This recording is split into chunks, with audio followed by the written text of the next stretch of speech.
Welcome back. You're listening to the discussion, How the Defense Acquisition University Implemented a Modern LMS for the New Skills Economy, sponsored by Cornerstone On Demand on Federal News Radio, part of the Federal News Network. I'm your host, Jason Miller. My guests today, Bill Parker, the Director of Curriculum at the Defense Acquisition University, Rebecca Clark, the Center Director for Integrated Learning Systems at the Defense Acquisition University, and Joshua Laux, the Federal Sales Manager for Cornerstone On Demand. In this segment, we're going to take audience questions. We had a couple people in the audience send us in a few questions for our panelists, so let's start there. DAU, Cornerstone On Demand, are you guys considering developing an open API or other solution so course completion data can flow back to other agencies' LMSs? Let's start with Joshua. That's a great question. One of the benefits of a pure cloud deployed solution is that it also enables the vendor to focus on innovation and staying with standards. So things like, I say it's pretty common for people to support things like SCORM and AICC, but to also support the evolving standards like XAPI and LRS is something that has helped us lead the marketplace. But there's also, you bring up another important question. For any Department of Defense acquisition professional, they're required or mandated to matriculate through DAU. Well, that also brings great opportunity throughout the Department of Defense to be able to link Cornerstone portals together so that they can get a holistic view at their transcript or their training jacket, for not only for their corporate development for their home service, but also also taking into consideration what they're doing from an acquisition career track. And from an API perspective, that also can tag back potentially to maybe a policy or regulation or some other record that they have to consider over the long term. Yeah, absolutely. Maybe? No, not really. Yeah, it's kind of sort of. I mean, when you're thinking about the latest standards like XAPI, there it's a matter of transmitting results, for a lack of a better term. So content's not always at the point in the LMS. Sometimes content is located in different places, and transmitting back those results are really critical to get a holistic picture of what someone's accomplishing. So yeah. Bill, jump in also about this topic around open APIs or other ways to kind of transmit data in an open way. Right, the API, or the interface that easily allows two applications to talk to each other, is something we had to build because not only do we have the other agencies, like Department of Homeland Security that has its personnel system, we have the Army, the Navy, the Air Force, the Marine Corps, Fourth Estate agencies, Department of Defense agencies have different personnel systems. So we had to have an API to transmit the data from the learning system back to the Army system we talked about earlier. And the Army system then can translate all the records, transfer them out to the various learning systems. Initially, we thought we were going to have an interface to our classroom systems that create our rosters and allow people to register for classroom training. We thought we would have to have one for our student evaluations. We had a separate system for the students to evaluate the course and their supervisors to come back later and evaluate how effective the training was.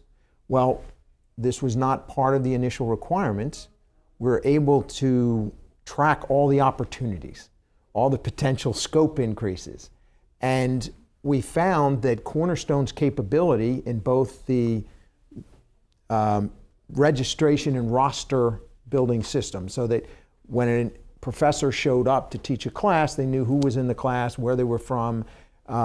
We were able to eliminate having to do that interface because Cornerstone did it. This actually cost less because we didn't have to pay to build the interface, and it saved us some schedule.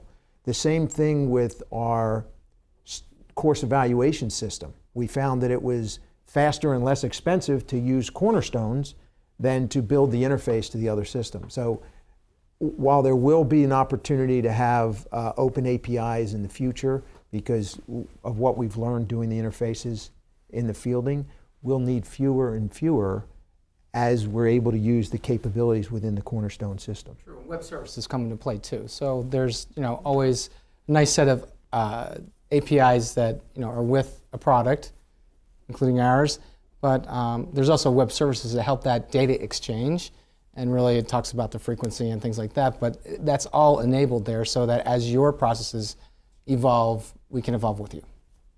All right. Let's move on to another question. I got a couple very similar to this one. What's the reaction been from DAU employees and customers? Maybe Rebecca, you want to start with that one?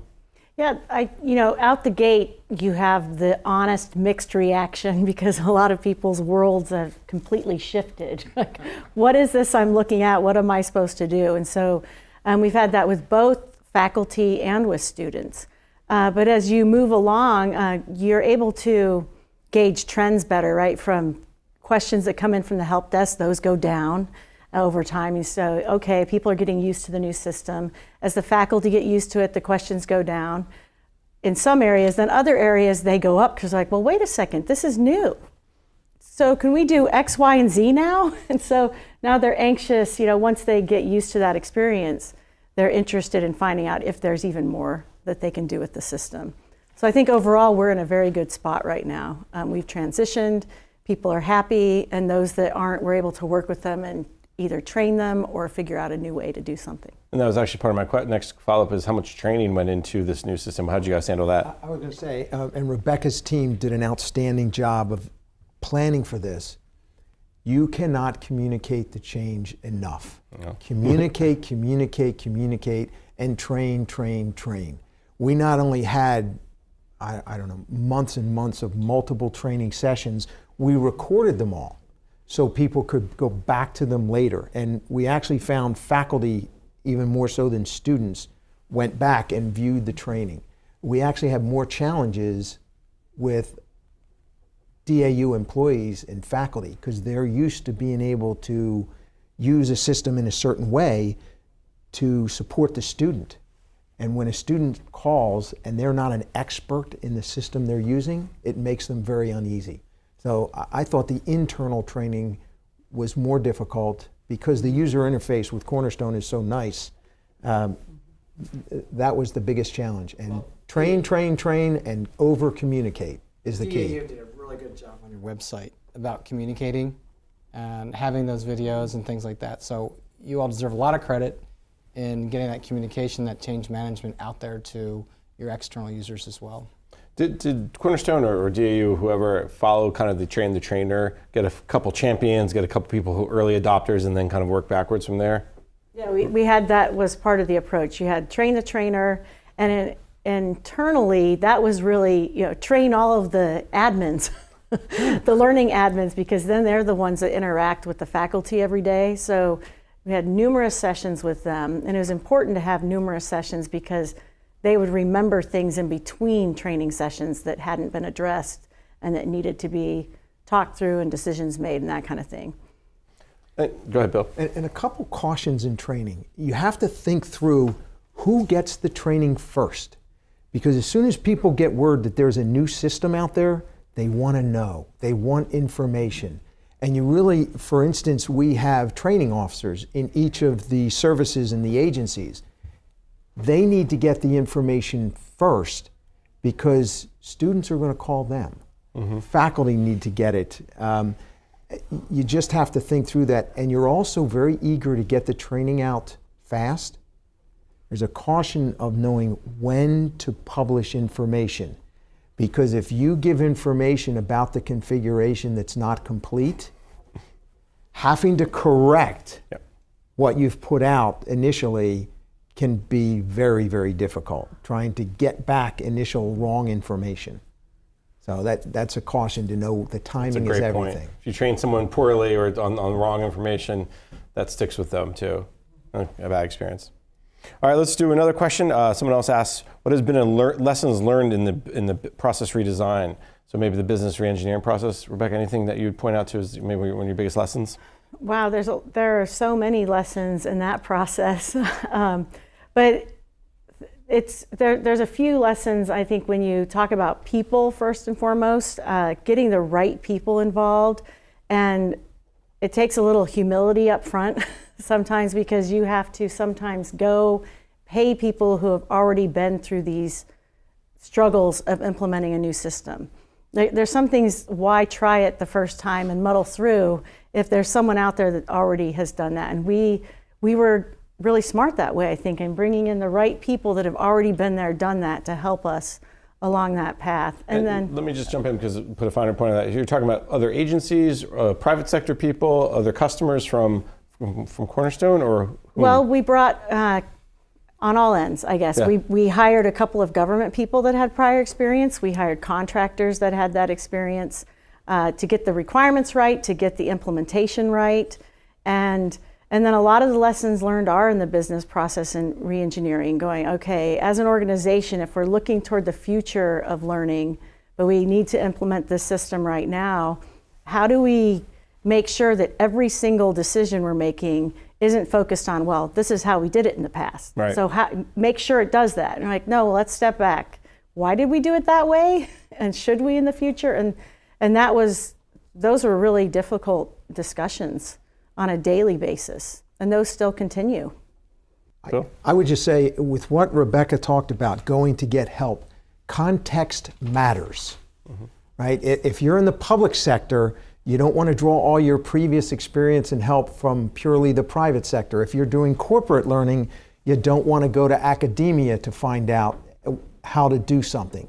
The environment in which you're feeling, try to get your help from somebody who's done it within your context. That's a huge point. Context matters. The way people learn is obviously different too. Joshua, anything on your end, or do you want to move on?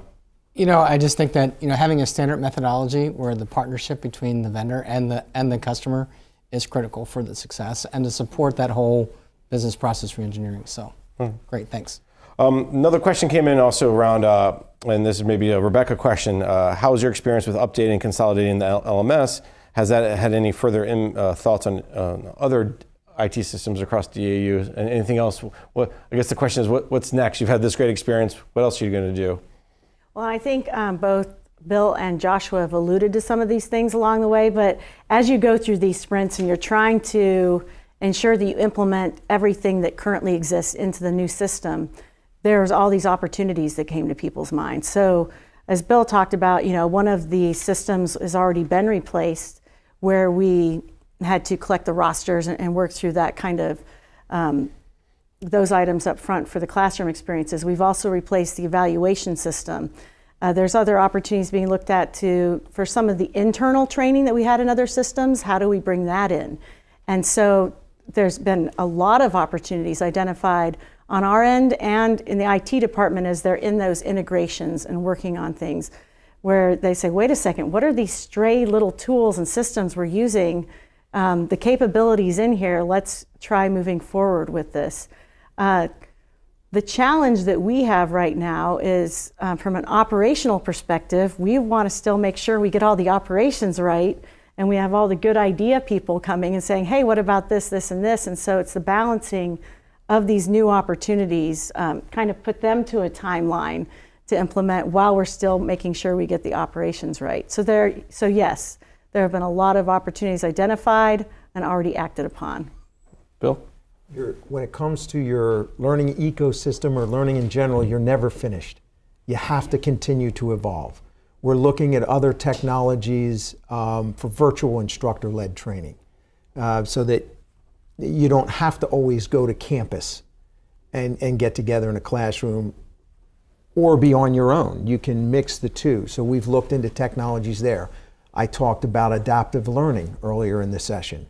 How do you get different pathways for people to learn even though they're taking the same course or the same module?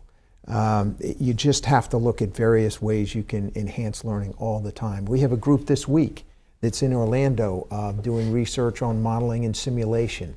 How can we get simulations and different exercises into the courseware? And Joshua, jump in.